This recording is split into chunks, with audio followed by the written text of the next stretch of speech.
Ito naman galing kay Edward Lopez. Ayan, pinairam sa akin. Ayun yung mga Taiwan. Pero hindi ako nag-e-enjoy sa kanila. Ayun naman yung iba. Nasa taas sila. Ayan o.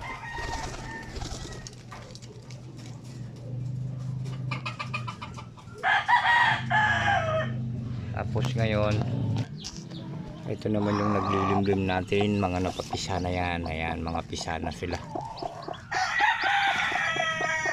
Maapakan mo yung anak mo.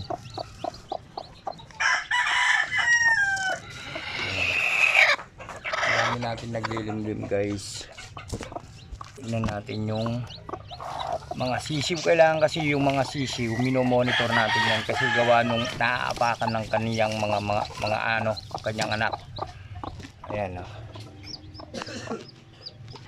Ito naman yung iba. Naglilimlim na rin yan. Marami din itlog yan guys oh. Tapos ito naman yung isa rin. Kaya ito naman yung papisa natin ngayon. Nasa 60 pieces. Ayan. Nagpalit na tayo ng inumin nila para magkaroon sila ng vitamin. Ayan. Marami-rami na naman yan guys. So salamat guys.